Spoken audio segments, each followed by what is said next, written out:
और इजराइल को 10,000 नए सैनिकों की जरूरत है। यह डिमांड वहां के रक्षा मंत्री ने रखी है। नेतन्याहू को गाजा से ऐसी बुरी खबर मिली है जिसके बाद इजरायली सेना का पूरा ढांचा हिल गया है। अगले 24 घंटे इजराइल के लिए बहुत अहम रहने वाले हैं। देखिए रिपोर्ट।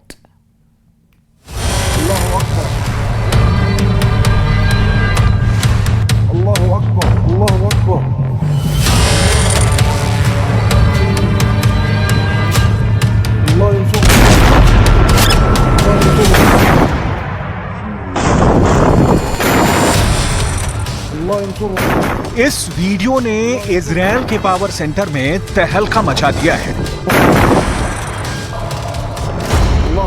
इस वीडियो ने नेतन्याहू की फौज में नया डर पैदा कर दिया है, क्योंकि जो धमाका है उसमें ना सिर्फ इजराइल का टैंक फट रहा है बल्कि इजरायली सेना की ताकत वाली छवि भी चकनाचूर हो रही है।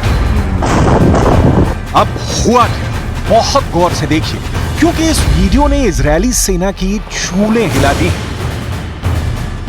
दो लोग भागते हुए इजराइल के मरकाबा टैंक की तरफ बढ़ते हैं और जल्दी से उसके दाईं तरफ कुछ फिट करके अलग अलग दिशा में भाग जाते हैं। चंद सेकंड बाद होता है बड़ा धमाका।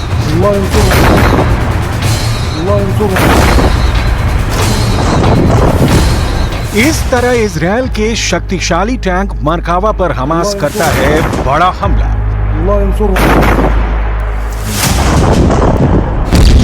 हमास के दूसरे वीडियो में एक स्नाइपर अटैक होता है। टारगेट पर मरकाबा टैंक में बैठा इजरायली कमांडर है। स्नाइपर गोली चलाता है और फिर काम तमाम हो जाता है।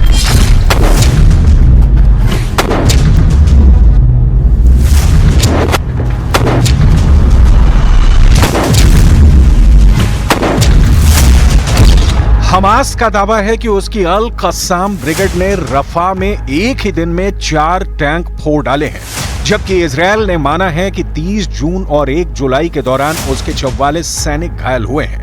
गाजा से आ रही रिपोर्ट बता रही है कि इजराइल के अब तक 670 सैनिक मारे जा चुके हैं। 664 तो खुद इजराइल मान रहा है। वहीं इजराइल के करीब 4000 सैनिक घायल हुए हैं।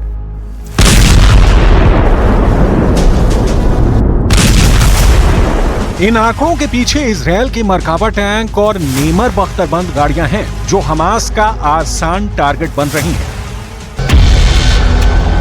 कुल मिलाकर इजरायली बख्तरबंद वाली ब्रिगेड इस वक्त दहशत में है। मरकाबा टैंक और नीमर बख्तरबंद गाड़ियों का गाजा के अंदरूनी इलाकों में टहलना आसान नहीं रहा है। इजराइल को डराने वाली खबरें पश्चिमी देशों से मिल रही हैं। अमेरिका की रिपोर्ट बता रही है कि हमास के आगे इजराइल फेल हो गया है और अगर उसे गाजा में हमास को खत्म करना है तो अगले 3 साल तक उसे इसी तरह बमबारी करनी पड़ेगी। इस बात ने नेतन्याहू को बुरी तरह से फंसा दिया है। लेकिन नेतन्याहू के जनरल ने दावा किया है कि इजराइल की सेना ने हमास की कमर तोड़कर रख दी है। हमास पर आई एक रिपोर्ट ने इजराइल को डरा दिया है। हमास की ताकत कितनी बची है, इस रिपोर्ट ने नेतन्याहू को परेशान कर दिया है। अमेरिका का मीडिया बता रहा है कि हमास फिर जिंदा हो चुका है। एक रिपोर्ट छापी है जिसमें अमेरिकी खुफिया एजेंसियों के हवाले से मिली जानकारी पर बताया गया है कि 9 महीने के युद्ध में इजराइल अब तक हमास के सिर्फ 30% लड़ाके ही मार पाया है। यानी रिपोर्ट में पहली बड़ी खबर यह है कि 70% हमास अब भी बाकी है। 70% मतलब 2/3 हमास अब भी इजराइल से टक्कर ले रहा है।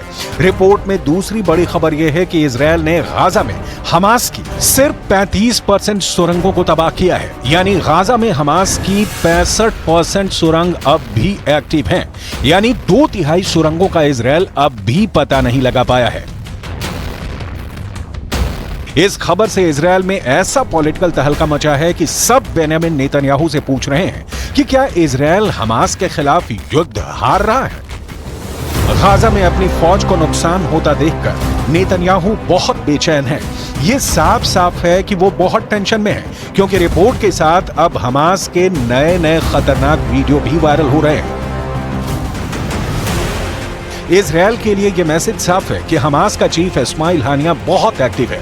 गाजा में जितने इजरायली टैंक फट रहे हैं ऐसे हर धमाकों के साथ साबित हो रहा है कि हमास कमजोर नहीं हुआ है, उसकी ताकत इजरायल के लिए और खतरनाक बनती जा रही है।